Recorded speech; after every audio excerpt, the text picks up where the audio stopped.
What happens when a CEO disguises himself and spends 3 days inside a long-haul truck cab with one of his own drivers, only to discover the man has been quietly changing lives at every truck stop? Brayden Pierce hadn't been inside one of his own trucks in almost 9 years, not since he bought the struggling logistics company from an older couple who were retiring. Back then, it was just 6 trucks and a leased warehouse. Now there were 20 locations, over 100 trucks, and contracts with some of the biggest retailers in the state. But lately, the complaints were piling up. Delayed shipments, damaged goods, and most of all, drivers quitting. Not for better pay, but for better treatment. Brayden had heard enough second-hand excuses from the district office. "Drivers don't want to work anymore," was the favorite line. He didn't buy it. So, he decided to go undercover.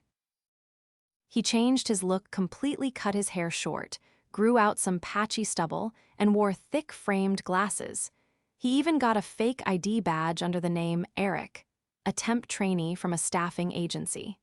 Since most of the drivers had been hired after the company expanded, none of them had ever met the real owner. It worked. The plan was simple. His assistant quietly arranged for him to tag along with one of the company's highest-rated drivers, Jesse. Jesse was rarely in the office, always out on the road, but warehouse staff said he was reliable and kept to himself. Brayden figured it'd be a good way to see how things were really operating. The moment Jesse pulled up in the lot, Brayden was surprised. He was younger than expected, maybe late 30s, wore a faded cap, work jeans, and had a calm, tired look in his eyes. No music blasting, no shouting, just a quiet nod as he unlocked the passenger door of the truck. "You Eric?" Jesse asked. "Yeah," Brayden answered, slinging his duffel over his shoulder. "Thanks for letting me tag along." Jesse shrugged. "Company said you needed your hours. I don't mind." They pulled out before sunrise. The next 3 days would take them through 5 states and over 1,000 miles. The first day was quiet. Jesse didn't talk much, but he drove smooth, stayed alert, and followed every safety rule to the letter. He even double-checked the trailer locks every time they stopped. Brayden jotted notes quietly between rest breaks. But what really caught his attention wasn't how Jesse drove. It was what he did when nobody was watching. At the first truck stop, Jesse parked near the back and quietly walked over to a car with a woman and 2 kids inside. He didn't say much, just handed over a bag with sandwiches and bottled water. Then he walked away without waiting for a thank you. Brayden watched from inside the truck, stunned. The second day, it happened again. Different place. This time, it was an older trucker whose rig had broken down. Jesse offered him his spare thermos of coffee and a phone charger. Later, he even helped push the guy's truck out of the way with slow, careful nudges from his own bumper. Brayden couldn't make sense of it. "Why'd you do that?" he asked that night, once they were parked at a rest area. Jesse looked out the windshield. "What do you mean?" "All those people, you didn't have to help them." Jesse shrugged. "I've been stuck before, people helped me, you don't forget that." Brayden nodded slowly. He didn't push further. On the third day, something happened that hit even harder. They were outside a small town in Kansas, delivering to a grocery chain. While unloading, Jesse noticed a teenage worker sitting alone behind the building, crying. "Hold up," Jesse told Brayden. He walked over and crouched beside the kid. Brayden couldn't hear what they said, but after a few minutes, Jesse came back with an arm around the teen's shoulder. "His manager says he's lazy," Jesse muttered once they were inside the truck again. "Turns out the kid's walking 6 miles every day just to make it to work. His shoes are falling apart. I left him my spare sneakers." Brayden sat back, speechless. This wasn't just a driver doing extra. This was a man living on the road, barely making more than minimum wage, still finding ways to help people quietly, without recognition. That night, they parked near a shipping hub for their final delivery. Jesse pulled out a thin blanket and curled up in the sleeper cab like it was routine. Brayden couldn't sleep. He kept thinking about how disconnected he'd become. The boardrooms, the spreadsheets, the quarterly reports, they'd made him forget there were people like Jesse out there keeping the whole thing moving. The next morning, Brayden made a decision. He wasn't going back to the office just yet. He was going to finish the route. Then he was going to reveal who he really was.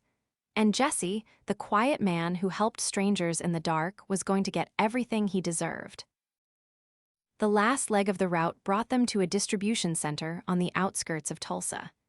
It was an older facility, cracked pavement, rusted signage, and a gate that looked like it hadn't opened properly in years. Jesse leaned out the window and buzzed in while Brayden watched a forklift limp across the lot like it had a flat tire. A voice crackled through the speaker, slow and uninterested. "Doc 9, leave the paperwork on the clipboard." They pulled around back. The dock was cluttered pallets stacked haphazardly, a torn tarp flapping from a bent railing. Jesse eased the truck into place, braked, and climbed out. Brayden followed, already noting the lack of staff. No one greeted them. No one offered to help unload. It took nearly an hour to get someone to open the bay door. A lanky man in a sleeveless vest finally appeared, chewing a toothpick and checking his phone between glances. He didn't acknowledge Jesse, just pointed vaguely at the trailer and walked off. Jesse didn't complain. He grabbed the pallet jack and started working the load himself. Brayden stepped in to help, sweat building quickly under the Oklahoma sun. By the time they finished, both of them were soaked and breathing hard. "Is it always like this here?" Brayden asked as they folded the liftgate. Jesse wiped his forehead with the back of his hand. "Depends who's on shift. Some are better. That guy, he's checked out." They climbed back into the cab. Jesse didn't say more until they were on the highway again, the engine humming steadily beneath them. "You ever think about quitting?" Brayden asked, not looking at him. Jesse adjusted his mirrors. "Yeah." "What keeps you in?" "I got 2 kids, splitting custody. This job keeps the lights on and their birthdays steady. That's enough for now." Brayden didn't press. The answer sat heavy. They stopped that evening at a large truck plaza just outside Springfield. It was better maintained, clean bathrooms, decent food court, even a small lounge area with padded benches. Jesse parked near the back as usual and stepped out to stretch. Brayden offered to grab them both dinner. Jesse hesitated, then handed him a folded 20. Just something simple. Inside, Brayden took his time. He watched the other drivers, some eating quietly, others watching the muted TV above the counter. A middle-aged woman behind the counter moved with practiced speed, refilling coffee and wiping down trays. Her name tag read Marcy. While waiting for the order, Brayden spotted a younger man in a company polo sitting alone at a table near the window. The logo matched one of Pierce's regional warehouses. The man was on a video call, laughing loudly, then mocking a driver who had apparently misloaded a shipment. "Guy looked like he couldn't read," he said into the phone. "Told him maybe you'd be better off pushing broom somewhere." Brayden's jaw tightened. He made a mental note of the name on the badge clipped to the man's lanyard, Kyle, lead dock supervisor. He returned to the truck, handed Jesse the bag, and sat in silence while they ate. Jesse finally spoke between bites. "You ever meet the owner of this company?" Brayden paused. "Not personally. Why?" "Just wondering what kind of person builds something like this. You get all kinds in logistics." Brayden nodded slowly. "Yeah, guess you do." They parked overnight behind the plaza. Trucks lined up like sentinels, engines ticking as they cooled under the evening sky. Brayden couldn't sleep again. His thoughts kept turning back to Kyle, laughing at someone's literacy, making jokes like that on a public call, and still drawing a paycheck from his company. The next morning, they were due at a rural warehouse near the Arkansas border. The drive wound through narrow roads and misty valleys, the kind of terrain that punished bad drivers and tested transmissions. Jesse handled it like second nature. When they arrived, the facility manager, a woman in her 50s named Carla, greeted them in person. She had a clipboard, a clear plan, and a team already waiting to unload. "You're Jesse, right?" she asked, checking the manifest. "You're one of the fast ones. Appreciate you showing up early." Jesse tipped his cap, just doing the route. Brayden watched the exchange carefully. Carla gave every worker a clear task, checked the straps herself, and even offered them both coffee from a thermos she'd brought from home. "Union's not here yet," she said to Jesse. "We're trying to keep things fair anyway. Treat people right and they'll stick around." Brayden felt a flicker of hope. Not every facility was broken. Not every supervisor forgot their people. They were back on the road by mid-morning. Jesse was unusually quiet. After a long stretch of silence, he spoke. "You know that guy at the Tulsa dock?" he asked. Brayden nodded. "He got someone fired last month." Brayden turned. "What happened?" "New guy, fresh out of a program, did everything right. But he looked nervous, asked too many questions. That guy said he wasn't cut out for the pace. Next week he was gone." Brayden clenched the armrest. "Who made that call?" "Don't know. Word was it came from regional. But that doc guy, he smiled when he said the kid didn't belong." They rode in silence for a while after that.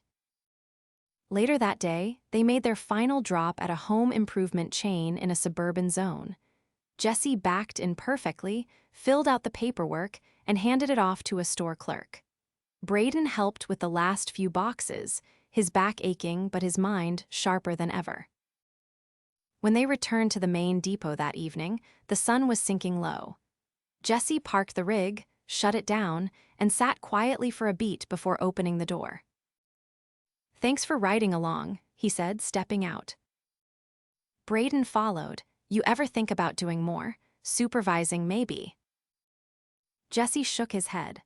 "Not interested in telling people what to do. Just want to do my job and feel okay about it." Brayden nodded slowly, then extended his hand. "Take care of yourself."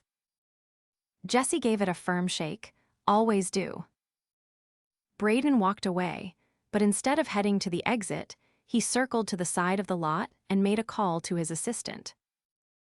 "Pull everything you've got on a dock supervisor named Kyle out of the Tulsa facility, and send me the files on every complaint in the last 6 months.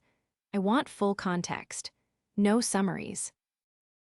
He hung up, then leaned against the wall and looked out at the rows of trucks. A man like Jesse didn't need to supervise. He led without trying. But others needed watching. The next morning, Brayden arrived at headquarters early. He didn't go to his office.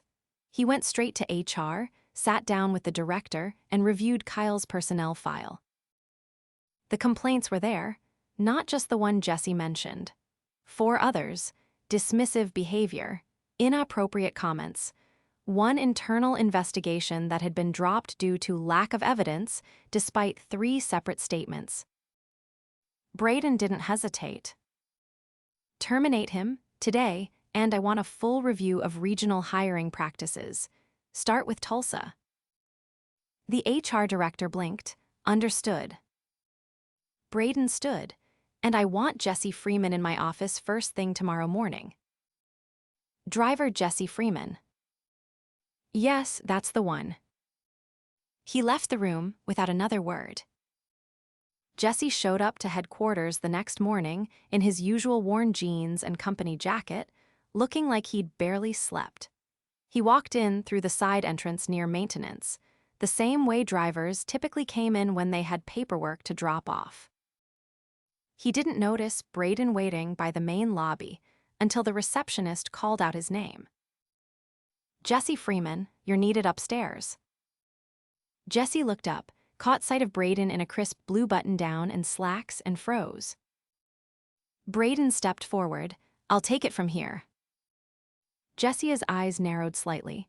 You're from the office. Brayden nodded. Let's talk upstairs. They took the elevator in silence. Jesse kept his hands in his jacket pockets, glancing once at the security camera in the upper corner of the lift. Brayden didn't say anything until they reached the 10th floor. Inside the conference room, sunlight poured through tall windows. Brayden gestured to a chair across from his. Jesse sat slowly, still not fully understanding why he'd been called up. I owe you an explanation, Brayden said, setting a folder on the table but not opening it. My name's Brayden Pierce. I own this company. Jesse leaned back, arms crossed, expression unreadable. Brayden continued. I rode with you under a different name because I needed to see what was really happening out there. No filters, no polished reports. I chose your route randomly, but what I saw, it changed a lot for me. Jesse didn't respond. He looked past Brayden out the window. I want to start by saying thank you, Brayden said. Not just for how you treated me, but for the way you treat everyone. I saw you give away your own meals, your own gear. You didn't do it for recognition. You never even mentioned it. Jesse finally spoke. You didn't need to go undercover to know things are falling apart. I didn't think they were, Brayden admitted. Not until I saw it firsthand. Jesse shook his head slowly.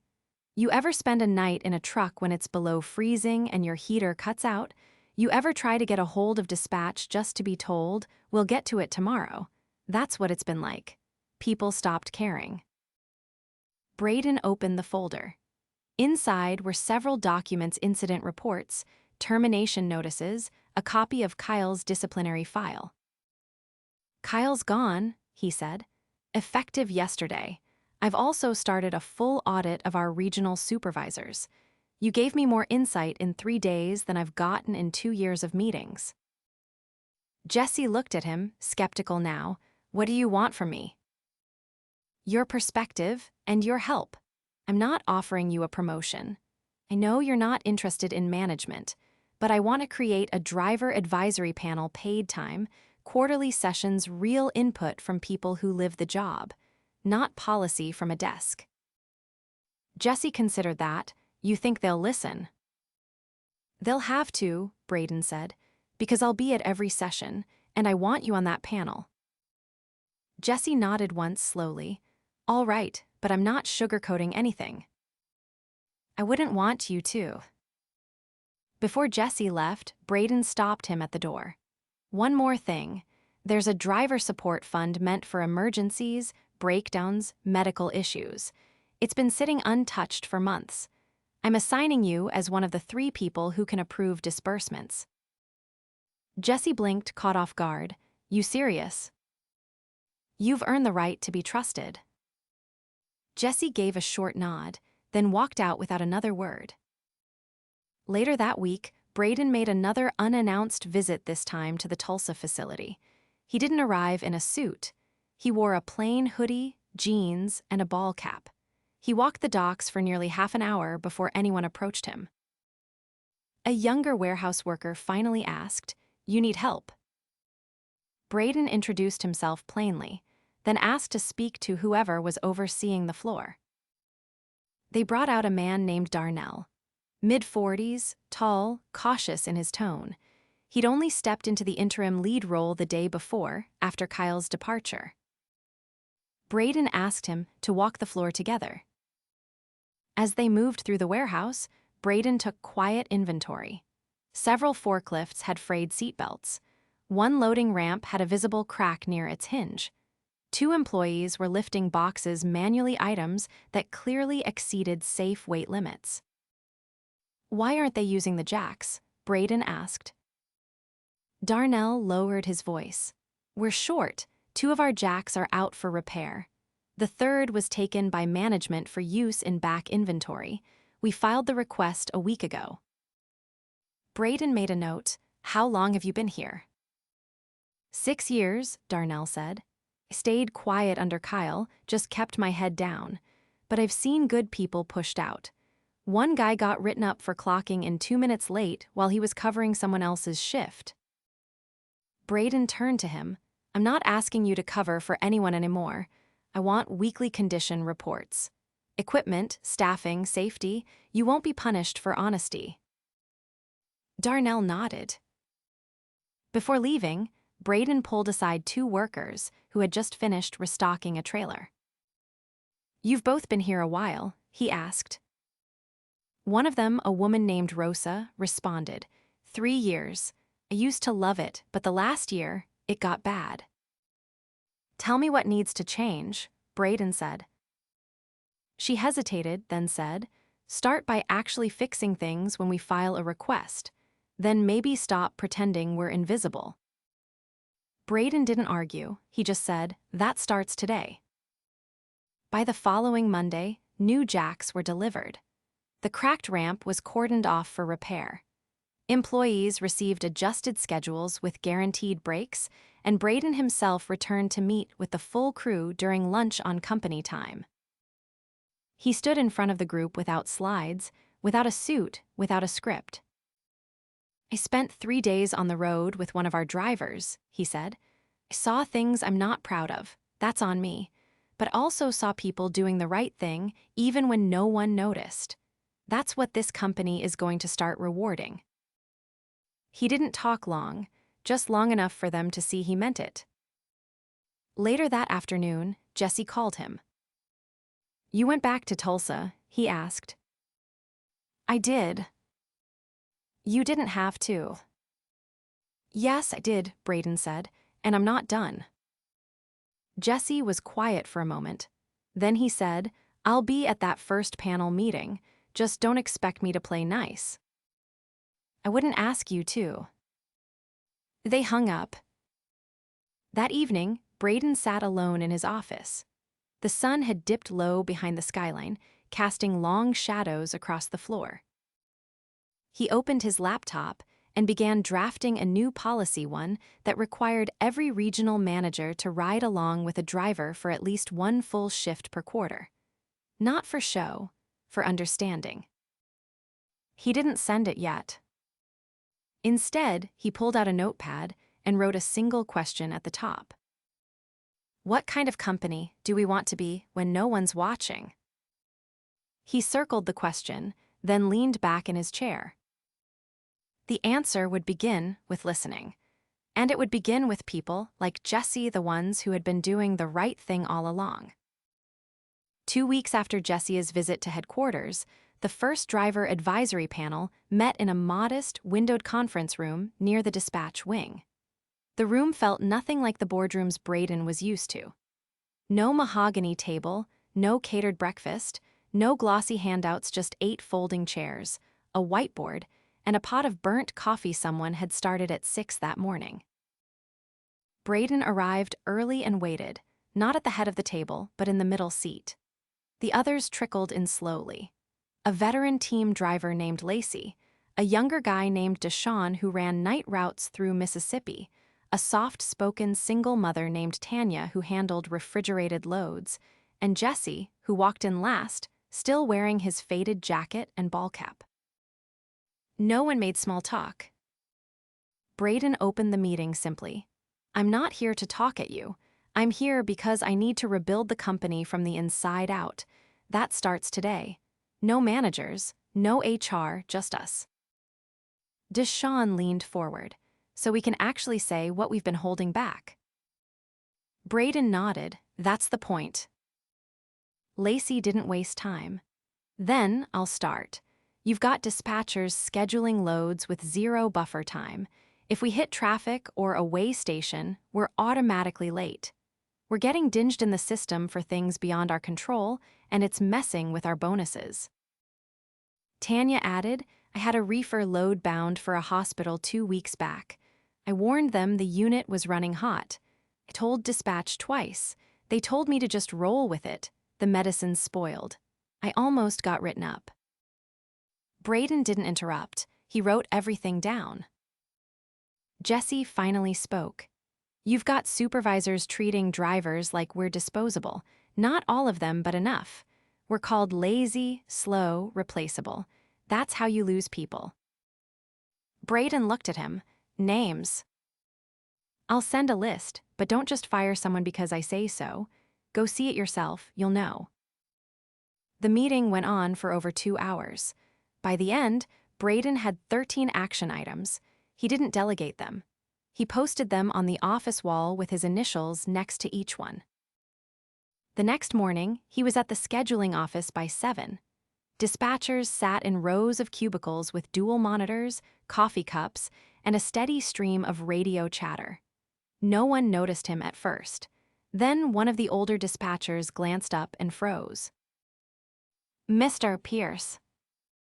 "I'm shadowing today," Brayden said. "Don't change a thing." He spent the next 6 hours listening, watching, and asking questions. He quickly realized the problem wasn't just attitude, it was structure. Dispatchers were handling too many routes, with outdated routing software and no real-time traffic integration. They were under pressure to keep trucks moving at any cost. After lunch, Brayden pulled the floor manager aside. "You ever driven a full route?" The man shook his head. "I've been in logistics for 20 years. I don't need to." Brayden's tone turned cold. "That's changing. Starting next week, everyone who schedules loads will be required to ride along on at least one full-day delivery. No exceptions." The manager opened his mouth to object, but Brayden cut him off. "If you can't understand what the drivers go through, you shouldn't be managing their time. That includes you." By week's end, 3 dispatchers had resigned. Brayden didn't try to convince them to stay. Instead, he approved hiring 2 former drivers into trainee roles, giving them direct input into route planning. He also greenlit the investment into modernized software that factored in weigh station delays, weather, and fatigue breaks. Meanwhile, Jessie was back on the road, but this time with a new trainee, a quiet young woman named Natalie who had just earned her CDL. Brayden had asked him, personally, to take her under his wing. They were delivering a split load to 2 hospitals in Missouri. Brayden joined them partway through the route, not undercover this time, but plainly as himself. He climbed into the cab during a fuel stop, earning a raised eyebrow from Natalie. "Didn't expect to see you again," Jessie said, pulling back onto the highway. "I owed you both a follow-up," Brayden replied, "and I wanted to see how the new trainee's doing."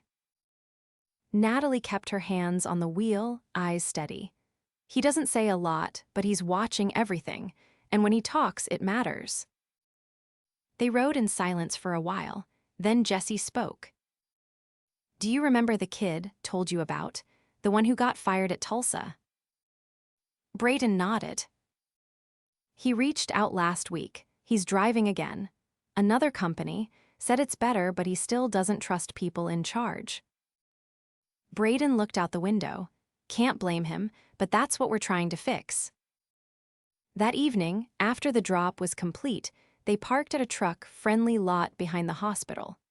As Jessie checked the straps one last time, Brayden pulled Natalie aside. "How are you finding the job?" he asked. She hesitated. "It's hard, but not in the way I expected." "Explain." "I thought the driving would be the hardest part, but it's the being ignored. No eye contact at docks. No one explains procedures, they just wave you through or yell." Brayden nodded. "That's going to change." The next morning, Brayden drove straight to the HR training division. He instructed the team to roll out a mandatory dockside training program not just for drivers, but for warehouse and retail staff as well. The focus: mutual respect, communication, and shared accountability. It wasn't optional. Any location that failed to complete the module would lose bonus eligibility. The week after that, Jessie walked into the Springfield terminal and saw something new: a bulletin board titled Driver Voices. It included printed feedback from the advisory panel, updates on policy changes, and direct contact info for driver support liaisons. No fluff, just facts. One note in bold black ink stood out: "We are listening. If you're doing the right thing, you'll be seen." 2 months later, Brayden held a company-wide town hall. It wasn't live-streamed. It was in person, held at 5 major hubs over the course of 10 days. He made sure to shake every hand, answer every question, and take every criticism without deflection. During the last stop, in Dallas, a driver approached him after the Q&A. "You the guy who rode with Jesse?" Brayden nodded. The driver grinned. "Word got around, didn't think you'd last a day, but he said you kept up." "I tried." "Then here's one for you," the driver said, pulling a crumpled photo from his wallet. It showed a little girl standing beside a truck, beaming. "My daughter. She thinks I'm a hero because I deliver medicine to people who need it. Thanks for helping make that feel true." Brayden took the photo gently. "She's right." Back at headquarters, he returned to his office and pulled down the framed mission statement that had hung there since the day he bought the company. It was full of vague corporate language, efficiency, growth, strategic alignment. He tossed it in the recycle bin. In its place, he posted a new one handwritten. "We move more than freight, we move lives, and we do it with dignity." That afternoon, Jesse pulled into the main yard with Natalie behind the wheel. She parked perfectly, braked smoothly, and powered down with a professional calm. Brayden stepped out to greet them. "She's good," Jesse said. "Better than I was at her age." Natalie smiled. "Had a decent trainer." Brayden handed Jesse an envelope. "This is for you. It's not a bonus, it's a thank you. Inside is a certificate for paid time off, 2 full weeks. Use it however you want." Jesse opened it, brows lifting slightly. "Haven't had 2 weeks straight in years." "You've earned it, no strings." He nodded slowly, then turned to Natalie. "Think you're ready for your first solo run?" She straightened. "I won't let you down." "You won't," Jesse said, stepping back. As she pulled away, Brayden stood beside him, both of them watching the truck disappear down the access road. "She's the future," Jesse said. Brayden nodded. "And you helped build it." They said nothing more. No ceremony, no long speeches. Just 2 men standing beneath a fading sky, knowing the road ahead would be long but finally, for once, headed in the right direction.